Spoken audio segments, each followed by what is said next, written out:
อยสิให้อายไปส่งให้เด้อชิ้นบ่เจ้าเอิ้นชิ้นบ้านข่อยเอิ้นอายิบ้านข่อยเอิ้นพาทุง ชิ้นแบบนี้ก็ยี่แดดจังเขาดูกับเกียร์ดีออกเรือพอแล้ว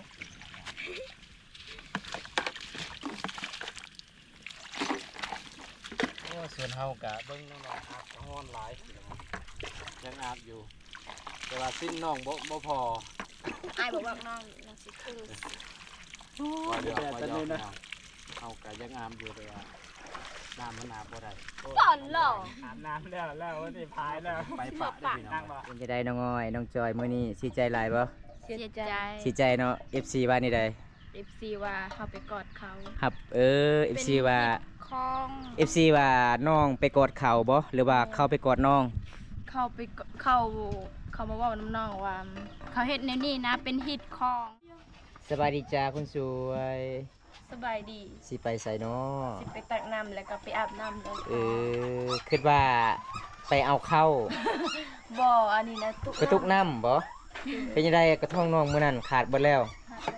ก็เลยเอาไอ้หยังเขาเอิ้นนี่อาป้อบ่อาป้อก็เลยเซาอ้อยกับสิเซาจอยกับสิมาอ้องเลย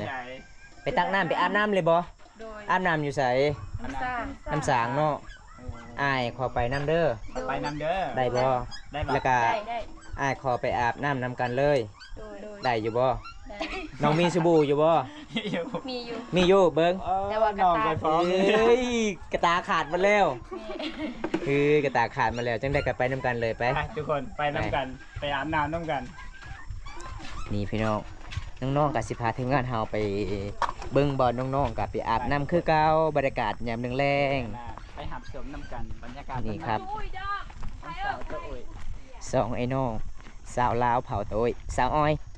มื้อนี้กินหยังมาคือข่าวแท้ฮะ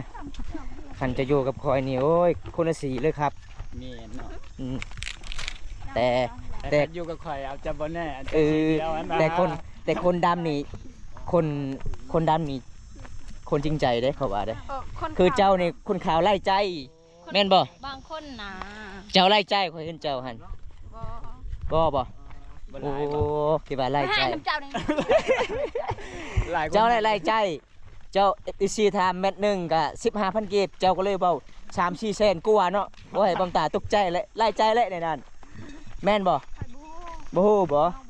ตอนนี้ฮู้เลยบ่ โอ้ยแล้วบ่ ส่วนสาวจอยเด้ฮู้เด้อบ่สาวจอยเก็บกับแมทบ่ฮู้คือกันปลาคือสิหนักเลยสาวจอยอองไปอองมามันติงไปติงมาโอ้ยพี่น้องเอ้ย ทุกคน ยังเขาเอิ้นได้ยังเลยก็ บรรยากาศ อันนี้ก็คืออาปออาปอโอ้ยอาปอสาวลาว ปอ ซาเฮาบ่จัก อา สิฮอด ปอ จังได๋ สาวลาว ต้องไอ้น้องโอ้ยคือกันขนาดบ่ ไปเบิ่งสาวงามอันน่ะอาบน้ำไปตั้งน้ำยามแรงๆทุกคน ปลาจอยแม่นคนบ่อยู่อองนี่บ่มันยังมันติงไปติงมา โอ้ยพี่น้องเอ้ยการบ่เคยห้ามนี่มันสิเจ็บเอวเจ็บหลังเด้ แม่น แต่สาวเคสนบทแข็งแฮงเอวดี เฮ็ดกับข้าวก็เก่ง เออเก่งหลายเก่งหลาย เอมฮอดแต่เจ้าๆก้อยปลาให้เฮากินเลย แม่ โอ้ยดีใจ ตัก แฮง น้ำให้ตอนแรกเนาะ มื้อนี้ก็น้องๆก็สิพาทีมงานเฮาไปอาบน้ำนํกันเลยเพิ่นว่าน้ำบ้านน้องก็ม่วนหลายเย็นหลายเพิ่นว่าก็เลยก็ไปเบิ่งครับสิพาทีมงานสีโนครั้งแรกไปเบิ่งวิถีชีวิตชาวสดจอย แม่นโอ้บรรยากาศระหว่างทางก็จะมีสวนมันทุกคน อันนี้นะส่วนน้อง สวนสวนเจ้าบ่โอ้สวนสาวอ้อยสาวจ้อยทุกคนสวนมัน ปลามันนี่ยังน้องปลูกคือเตี่ยคือเจ้าของแท้ มันสับปะรด มันสำปะหลัง โอ้ยคิดว่ามันพลังบ่ มันเท่าไหร่ ใหญ่ มันสิโนกันใหญ่คือกันนั่นแห เอ้ ละ ย สะออยฮู้ดีเนาะ สู้ทันขนาดเลยน้องอ้อยนี่เนาะ เดี๋ยวน้องๆพี่น้องเอ้ยรับไปหาน้องๆนี่ยกกันตลอด อันสาวอ้อยสาวจ้อย เวลาจะปลูกมันนี่จะมักหัวใหญ่หรือจะมักหัวน้อย มันก็น้อย มักหัวน้อยโอ้ยข่อยมักหัวใหญ่ได้สบายเต็มรถไว้ มันเสียบอ๋ออันนั้นนะ มันยังเสียบไว้ ลำมันต้น หัวมัน ตัวมัน มักใหญ่บ่มักใหญ่มักยาว ต้นน้อย โอ้ แต่มันใหญ่อ่ะนะ บางใหญ่บางยาวเด้อ ลำไย คือแดงหัต เดินไปตักผู้เดียวเจ้า คนเดียวเหรอไปตักคนเดียว ย่านหรือบ่ย่าน เหรอ ใบมีแต่มือเดียวอันแรกไปมือ ญาติบ่อย บ่ยันจนบ่อ้อยไปผู้เดียว ยัน ยันคือกันยันที่สุดก็คือไผเบาวงหรือว่าบนตาหรือว่าเบาใส บ่ได้ยันคนนี้แต่ว่ายันคนเขา บ่ยานบ่ บ้านนี่นะ คนเฒ่าเลยเนาะบ่ยานเนาะบ่แห้งแล้วเนาะบ่มีแห้งเลยเนาะคนเฒ่า ไปเด้อบ่ใส่ไปเด้อนี่นะโอ้ยน้องนะหักทุกคนไปอาบน้ำยามมื้อแรง น้ำตกกระซางเลย อันนี้น้องเจ้าบ่โอ้ไก่ที่หอดเลยทุกคน ประมาณ2 หลัก 3 หลัก สาวอ้อยกับสาวอ้อยพามาตักน้ำมื้อนี้ เสาจอยกับเสาอ้อย สาวจอยบ่สาวจอยกับสาวอ้อย ชวนอันนี้เพิ่ง โอ้ยคนละแนวมาแล้วยันชวนมันชวนอันนี้ สิ้นจะบ่ เอาทุกคนตอนนี้ก็เฮามาฮอดจุดบอลน้องๆไปตักน้ำเด้บรรยากาศยามแรงเด้ทุกคนวันนี้ผมตากับสิพาทีมงานมาอัพชมวิถีชีวิตน้องอ้อยน้องจอยคือเก่าพี่น้องเพราะว่าเพิ่นก็เป็นคนซิโนเพิ่นก็บ่เคยได้เห็นแบบวิถีชีวิตสาวอ้อยสาวจอยเพิ่นเห็นแต่ในคลิปมื้อนี้ก็มาตัวจริงแท้พี่น้อง น้ำใส่ สาวอ้อยสาวจอยก็สิตักน้ำเด้น้ำสร้างเห็นบ่แบบเคสนวัตสุภาพบุรุษบ้านเฮาก็ต้องตักน้ำแบบนี้เด้พี่น้องบรรยากาศยามแรงเด้ แต่ผู้สาวก็งามน้ำก็งามอ่อนเลยคนให้งามก็น้ำอีก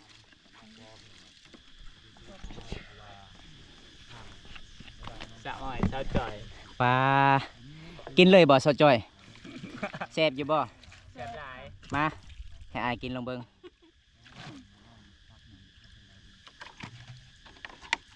มื้อนี้ได้ผ้าน่ะน้องอ้อยได้ผ้ามาตักน้ำ นี่ครับสาวลาว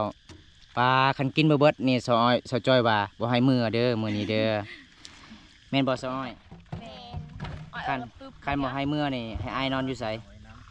นอนอยู่ป่าน อนอยู่ป่ากับน้องบ่ ใส่ทุกคน โอ้ยพี่น้องมีแต่หยอกกันพี่น้อง ตักความกินพร้อม มาจวดพี่น้อง ตรวจ กินลองเบิ่ง สดเซินคนไอ้กุตา เสพ เย็นบ่ เจ้าก็นอนก็ได้ บ่หอนเนาะ แซ่บหลายแซ่บหลาย แซ่บหลาย มาไกลก็เลยหิวน้ำหิวข้าวบ่แม่นหิวข้าวหิวน้ำ หิว โอ้ น้ำ ย แซ่บน้ำแซ่บพวก อันนี้น้ำนี่ออกทุกปีเลยเนาะ แม่ บ่แห้งเลยบ่ บ่แห้ง โอ้เป็นน้ำ บ่ บ่ เว้าแล้วถูกปีทุกมื้อแล้วมันออก กินแล้ว เดี๋ยวโอ้น้ำบ่แม่มันไหลตลอดคืออยู่ เดี๋ยวทุกปีมันก็ขาดแล้วน้ำเนาะ แม่น อันซอยสาวจอยหลังจากตักน้ำแล้วสิอาบน้ำบ่ แม่ โอ้ นี่เขากิน ใส่อาบ กินน้ำใส่น้ำเนาะมีทั้งน้ำกินแล้วก็น้ำใส่ แม่นแม่น แล้วก็คันว่าเฮาสิอาบก็เฮาก็ตักแล้วก็ไปอาบอันน่ะห่างจากหมองนี้เด้อทุกคนเพราะว่าบางนี้จะอันน่ะกินอย่างเดียวตักแล้วก็ไปอาบ เต็มกระตุกเหมือนกันเลย แต่บ้านเบาไส้อยู่เซโนยังมีอยู่บ่แบบนี้ มีน้ำช้างแต่ว่าน้ำช้างมันจะเป็นอันน่ะที่เขาอันน่ะเฮ็ดปูนน่ะ โอ้ แต่ว่าแบบนี้บ่ค่อยมีแล้ว โอ้ยจะไม่ค่อยขาดใจตาย มันยังที่เมืองนองเลยเนาะ นี่ เขตแบบนี้พิธีชีวิตสาวลาว ว่าสิเสียปันใดปันใดน้ำอยู่บ้านเพราะว่าน้ำอยู่บ้านคอยเขาก็ซื้อได้หน่อยแต่ว่าคอยบริขาย หวานบ่น้ำ หมู่บ้านเขาเบาบงหมู่บ้านเขาเบาบงแห้งบ่ได้น้ บ่ได้น้ำหยัง ำเอ้ยน้ำสร้างนี่แห้งบ่ได้อื้อจะไปเบิ่งรถมือนพาสาวจอยไปอ้อยสาวอ้อยไปน้ำรถ เบื่อบ่ซอยเบื่อบ่ มีหยังอีกบ่ได้เบื่อ เบื่อแล้วจะทำไปสอบไปได้ นี่ครับบรรยากาศยามแรงๆสาวลาวตักน้ ธรรมศาสตร์เลยพี่น้อง ำสาวอ้อยสาวจอยสาวลาวเขาโต้ยพี่น้อง กันตองยังพี่น้องมีเด็ดตักมันละกินโหลด เขาก็บ่มีเนาะ ปลาน้ำมื้อนี้สะอาดเลยเนาะน้องอ้อยน้องจอย แม่ น้องอ้อย มามื้อนั้น มา บุมี ขี้เท่าลายอีหลี น้ำมันแดง มามื้อนี้น้ำสะอาด วิถีชีวิตของน้องแบบนี้เลยเนาะ เป็นวิธีชนบททุกคนนะเป็น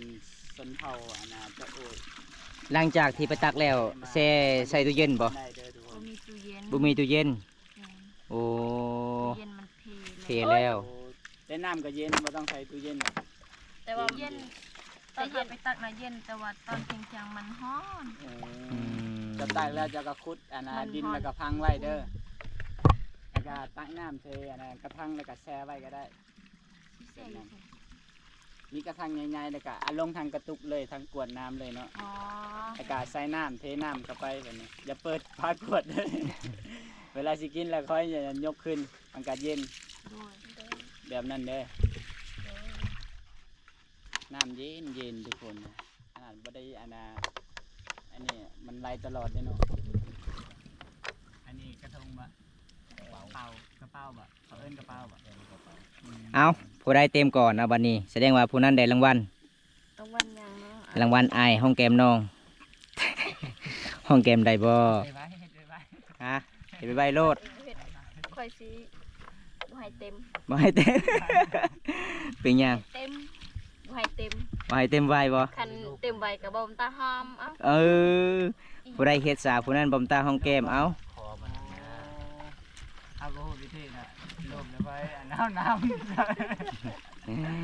โอ้ยพี่น้องเอ้ยน้ำสร้างเบิ่งนี่พี่น้องน้ำบอลน้องออน้องจอยไปตัก จ้อยงงเลย มันจะเป็นขี้เทาลายเห็นบ่ แต่ว่าต้องได้ทูก่อนบ่นั่นถ้าบ่ทูบ่ได้เนาะยันที่คุณมาที่ทางดูคุณมาเสีย เอาแล้วกระตุกคือบ่หลายน้องเป็นหยังคือบ่หลาย แล้วตอน ซื้อ เช้า บ่ซื้อบ่กระตุ้น ซื้อเป็ดชี ซื้อเป็ด โอ้ เป็ดชี มื้อหนึงจะขวดกินปักซีคือหลายแท้ บ่น่ากินแต่ดนน่ะ ซื้อหยัง ฮะ ซื้อหยังน้องว่าเมื่อกี้นี่ซื้อหยัง เป็ดชี แปดซี่ ว่าเป็ดชี ไม่หยัง คือเป็ดชี แปดซี่ เป็ดชี เป็ด เป็ด แปด เป็ดชี โอ้ยบ่ได้แล้วมื้อนั้นบ่ฮู้จักเม็ดมื้อนี้บ่ฮู้แปดซี่อีก แม่นบ่อ้อย เป็ดกระบูเป็ดชีกระบูแล้วบ่ น้องอ้อยบ่กล้าปากเลยครับมื้อนี้น้องจอยว่าน้องจอยว่าซื้อแปดซี่มีขายอยู่บ่ครับ อยู่ประเทศไทยครับแปดซี่แปดซี่มันเป็นแปดซี่บ่ เป็ด มันมีหลายซี่บ่น้อง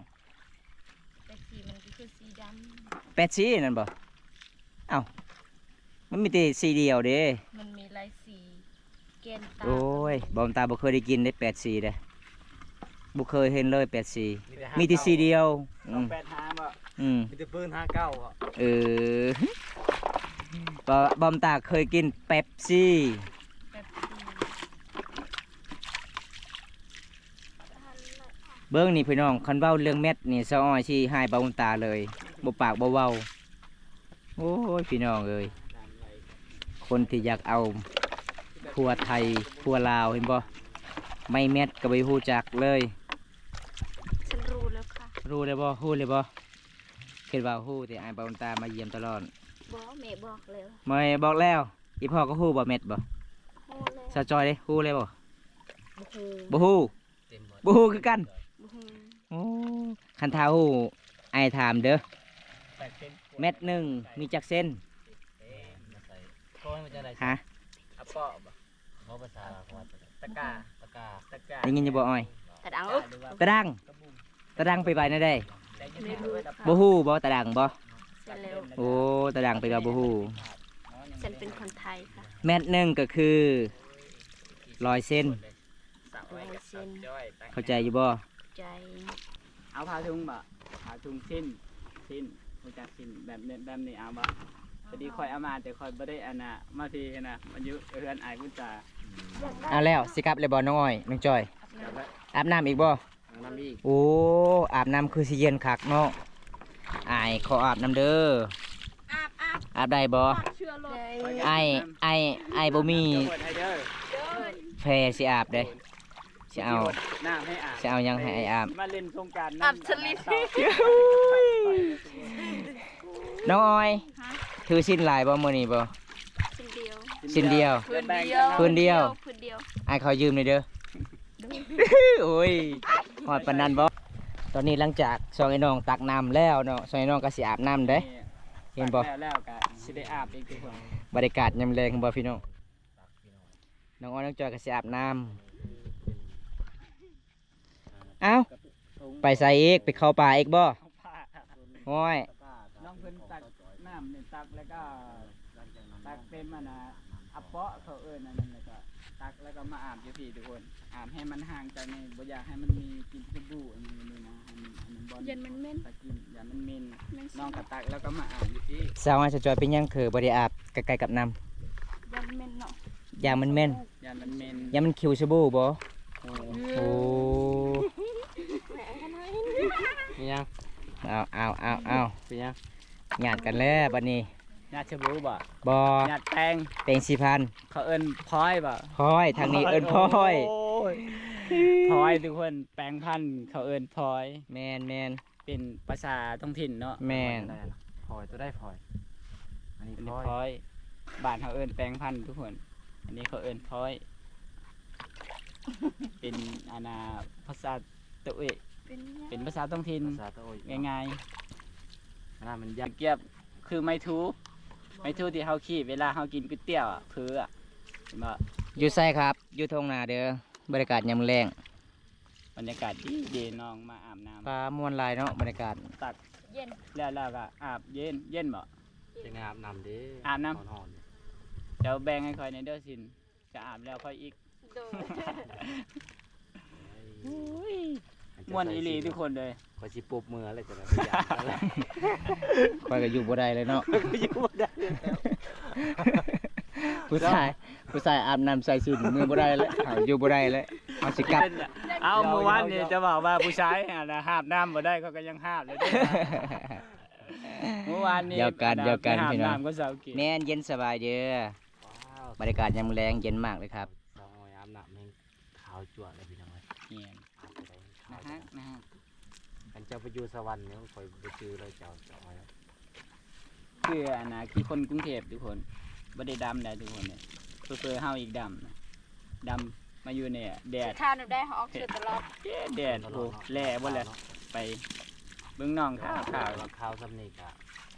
แสดงว่ ขนาดแดดขนาดนี้น้องยังงานงามขนาดนี้ทุกคนเลยเป็นผู้สาวตะโอย เอาคือบ่มีคู่ลายบ่น้อง บ่มีคู่ค่ะ บ่มีคู่โอ้เป็นแต่คู่อันเดียวกิ่งเดียว แม่น โอ้ตอนนี้น้อง มาอาบอยู่พี่ไปตัก น้องจอยก็สิไปตักอีกพี่น้อง ให้มันอันน่ะห่างๆจากนั้น เพราะว่า อย่ให้กินสบู่ น้ำทางนั้นมันเฮาก็สิน้ำกินเด้เวลาเฮาไปตักมันก็สิได้กินสบู่มันก็เฮากินบ่ได้ เฮาว่าต้องตักแล้วมาอาบอยู่พี่ แมันยังเว้าสะบานเว้าบ่ มี หายัง เดี๋ยว หายัง เ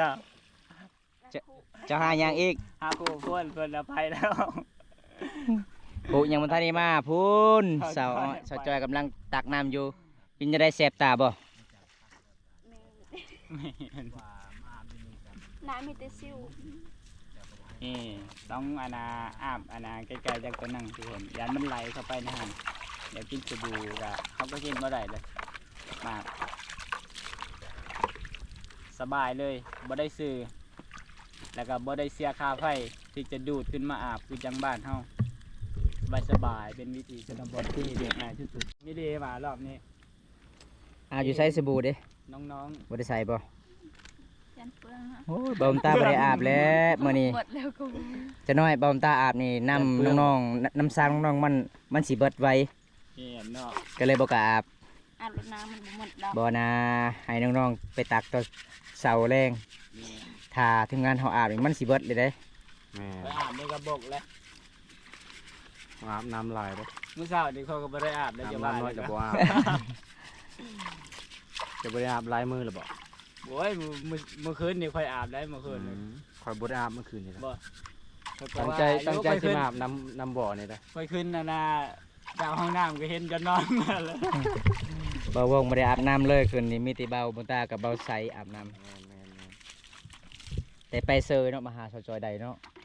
ถ้าค่อยเป็นสาวจอยสาวอ้อยนี่ค่อยสิบ่อยู่น้ำดอก จะเคยเห็นว่ามันบ่หอมๆเด้ ผู้ใดบ่หอมเบาบงน่าจะ ๆจะได้ เอ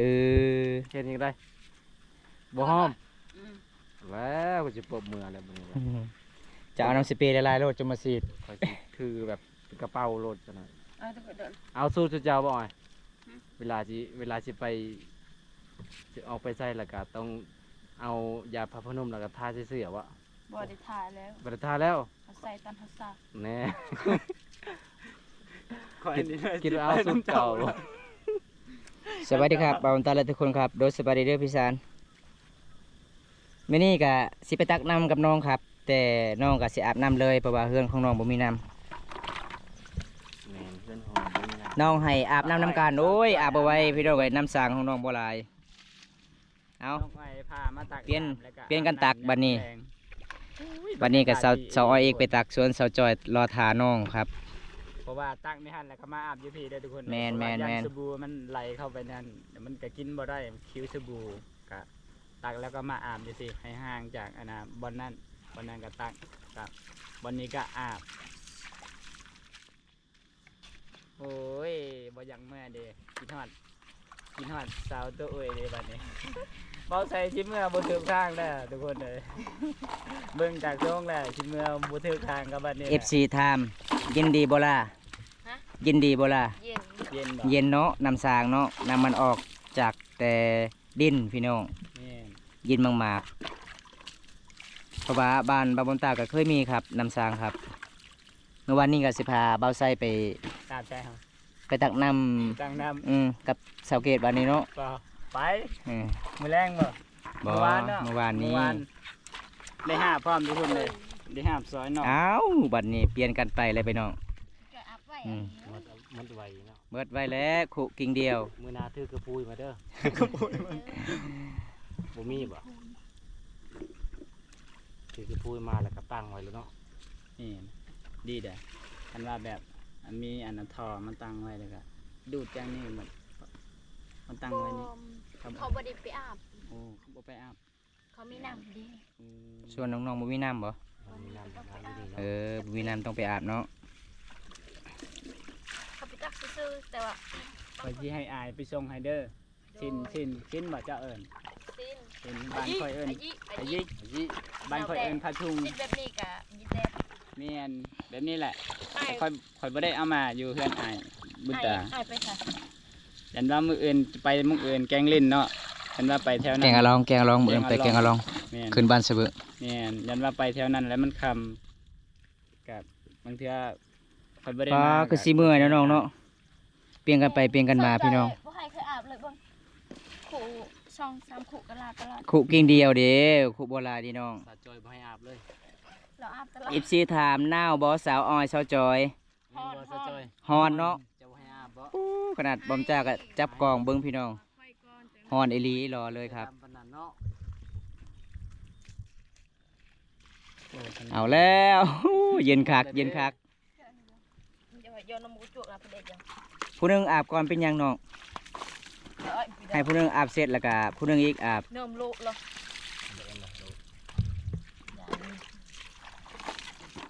จังดูกับเกียร์ถือออก ใกล้ กัน สิแล้วแหละ บอกเบาวงอาบน้ำนะครับ เอาเลย พี่ซานว่าบอกให้เจ้าอาบน้ำบาเบิ้งนี่พี่ซานเลยบาวงเหือแตกเหือแตนพี่น้อง โอ้ยเหงื่อแตกแล้วพี่ชายเลย จีเตมาเดี๋ยวนะ โอ้ยพี่น้อง มันจึงรูปกี่ไข่บัดเดียวขาว แม่น ตัว แม่น คือ แม่น สะออย แม่น เลย ป้าน้องๆเมื่อยเลยครับ ไปตักน้ำอาบน้ำเห็นบ่ เกี่ยว น้องจอยแล้วบ่น้องจอย ยังแต่น้องอ่อยยังเนาะ แล้วก็มาอาบอยู่พี่ อาบเดียวกับข้าแล้ว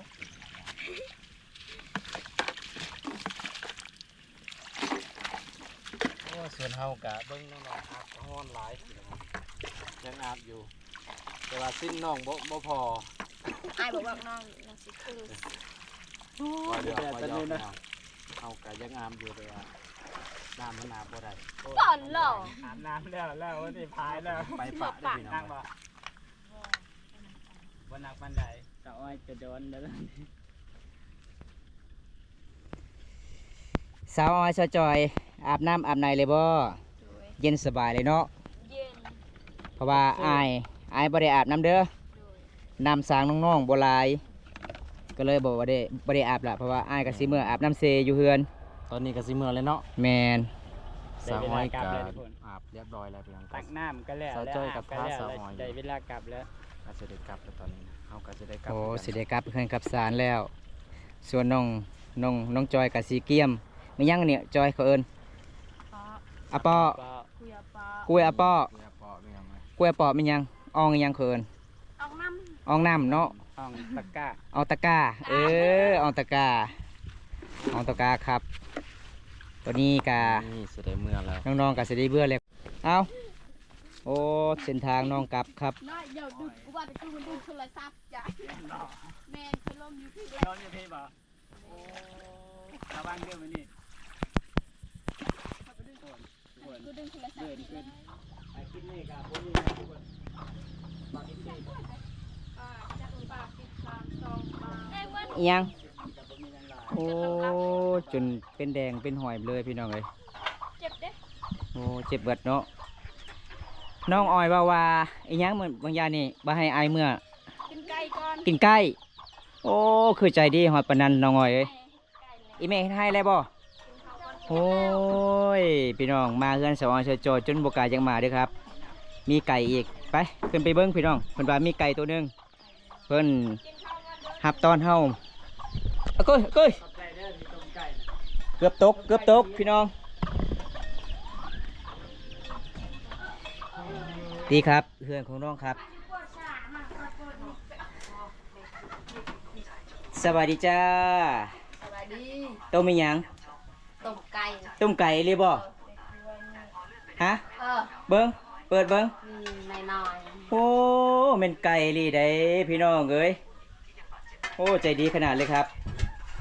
เมื่อนี้มีต้มไก่ให้ทีมงานสู้เฮากินเมื่อนี้เฮาก็บ่มีหยังสิให้สู้เจ้าเด้อ มีแต่สิพาไปน้องออยน้องจอยไปตักน้ำน้องออยน้องจอยหลังจากไปตักน้ำแล้วสิถากระแปงไปใส่น้อ ๆอยู่เฮือน อยู่เฮือน เดี๋ยวยักษ์ไทยฮู้ อยากถ่ายรูป เด้อ โอ้ให้ผู้ได้ถ่ายให้ฮะ เพิ่มตา บ่าวบุญตาบ่เดียวกล้องบ่าวบุญตาแตกเด้อ เพราะว่ากล้องบ่าวบุญตาว่ายานน้องนุ่งเสื้อสีเดียวกันเลย หยอกกันน้องๆก็สิแต่งตัวครับ หลังจากที่อาบน้ำ งามใบ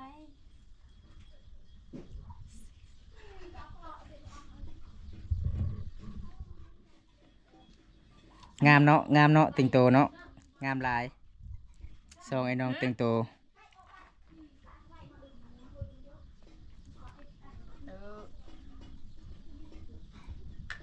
คิดว่าสาวอ้อยแต่งตัวให้สาวจอยแต่งตัวให้สาวอ้อยบ่แม่นบ่บ่แม่น แตงไผ่แตงมัน แต่งไผแต่งมันบาดไปดองเด้ แตงไผ่แตงมัน แต่งไผแต่งมัน ยกเว้น โอ้ ค่อยเปียกผมไผ่เปียกบ่เป็น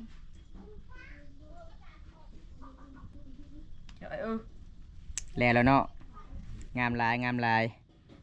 ามทั้งสองครับ ตัวเบ้นี่ เลือกเอื้อยสิใดดอกเลือกน้องสิใดเอื้อยสุดท้ายบ่ได้เอา แม่นบ่ เป็นแฟน นี่ครับน้องๆแต่งตัวแล้วเสร็จแล้ว ทำไมยังสิได้กินข้าวก่อน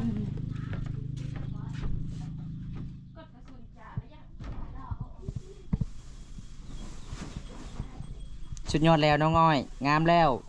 ครับเปลี่ยนปกเลยเนาะเปลี่ยนปกไว้ในใด จอยทุกคน โสด เขียนว่า โสดซิงบ่ สดจริง เออโสดซิงงามปานนี่ แบ่งให้ค่อยในเด้อง ามปานนี่มีดอกคนมัก ผมมีดอกเขาว่าน้องไล่ใจไม่มีใครมักดอก แม่น เหลื บ่ อน้องบ่ได้ไล่ เดี๋ยวค่อยสิไปหาให้ผู้บ่าวเด้อ โดย บ่ยาก เอาแบบใด เอาแบบแรกก็ได้ แบบ ที่บ่ ทาเมื่อยพังเด้อน้องอาจสิเว้าทาเมื่อยบ่าวตาไปหาผู้บ่าวให้บ่าวตาสิเอาเองดอก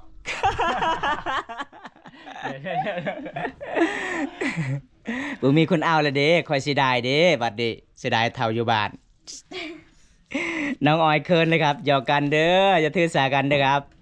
เอาแบบผู้บ่าวซิโน่เด้อ แม่น แบบใดก็ได้ที่ คนงามบ่ได้อึดดอกครับ บ่มักเว้าผู้อื่น ก็บ่เป็นห รับ ยัง หลัง เท่า เนาะ แม่น เขาว่าน้องไร้ใจบ่ แม่นเขาเลยบ่มัก โอ้ จริงแล้วบ่ได้ไล่ใจนั่นคนลบก็ยังบ่มีซ้ำ อืม คนเสร็จก็ยังบ่มี เออ เดเสร็จก็บ่ตาว่ามีหมู่อ้ายมาลินน้ำเด้อ แม่น เช้าก็ เพิ่นก็ นั่นแหละน้องไปตักน้ำที่สาวไทยจอยกับน้อง เพราะว่าเบาไซก็เป็นทีมงานเบาตานี่แหละเพิ่นก็หาเฮ็ดช่องใหม่ แม่นผากในเด้อ ๆ ทุกคน ยังบ่ทันได้ผ่านพี่น้อง ผากในเด้อ FC น้องอ้อยน้องจอยกินข้าวยัง ยัง กินนี่เหรอ ประหยัดเสริมแต่ละ กินอีหยัง กินนี่ยังครับ ประหยัดเสริมแต่ละ ฮะครับขอไปด้วยนะครับ มาได้พี่ซาน เราขอเสื่อมแน่ ขอเสื้อน้ำพรมบ่เดี๋ยวอาจสิเปิดสปอร์ตให้เด้อได้น้องอ้อยน้องจอยมื้อนี้สิใจหลายบ่ เสียใจ สิใจเนาะ FC ว่านี่ใด FC ว่าเขาไปกอดเขา ครับFC ว่า คล้อง FC ว่าน้องไปกอดเขาบ่หรือว่าเขาไปกอดน้อง เขาไปกเขามาเว่าน้ำน้องว่า เขาเฮ็ดแนวนี้นะเป็นฮิตคอง โอ้เขาให้ไปยินเหล้าบ่เขาบอกให้ไปยินเหล้าบ่ โดย มันเป็นงานดองของชุมเผ่าบรูบ้านเฮาตรงนี้เนาะ เรียน เพราะว่าบ้อมตากับมาอยู่วันนี้แต่บ้อมตาเมื่อก่อนก็เลยบ่ได้เห็นกับน้องๆกับมีผู้ใหญ่เอิ้นน้องๆหรือว่าดึง ให้เงินเด้ ดึงน้องกับเวลายินนี่เขาเจ้าต้องมีหยังมีติปเนาะ เขาให้10,000 โอ้10,000เนาะมันเป็นตามประเพณีชุมเผ่าตัวอีกบ่ แม่นแล้ว โอ้พี่น้อง แต่ว่า FC นะ FC ให้เทให้ว่า โอ้FC ก็บ่เข้าใจประเพณีบ้านเฮามันสิเป็นแบบนี้เนาะน้องเนาะ ว่าน้องบ่ฟัง โอ้โดยจังได๋ก็สู้ๆเด้อน้องเด้อ โดย เต็งโตสิไปใส่คืองามแท้ อยู่เฮือน อยู่เฮือน โดย หลังจากไปตักน้ำนางพระพรอยู่เฮือนเนาะ โดย ปลามื้อนี้อากาศร้อนหลายเบิ่ง ถอน เครือของน้องเต็มหน้าเลยมื้อนี้ก็ขอบใจหลายๆเด้อที่พาอ้ายมารับชมวิถีชีวิตน้องไปตักน้ำอาบน้ำ โดย มื้อนี้อากาศร้อนหลายเนาะ ถอน ก็เลยสิพาทีมงานเฮาไปอาบน้ำนํกัน แต่ส่วนอ้ายบ่กล้าอาบละเพราะว่าหมู่บ้านของน้องน้ำสางบ่หลายก็เลยอ้ายก็สิเมื่ออาบตามถนนนี่ล่ะ บ่ได้มีน้ำก็อาบอยู่หั่นพี่น้อง เอาจังได๋ไอ้ายก็ขอกลับกันเด้อน้องเด้อมื้อนี้ก็ประมาณนี้ล่ะพี่น้องคลิปนี้ขอจบไว้เท่านี้ก่อนพี่น้องคลิปหน้าพบพอกันใหม่ โดย ขอกล่าวคำว่า สบายดี บันสวนบ๊ายบาย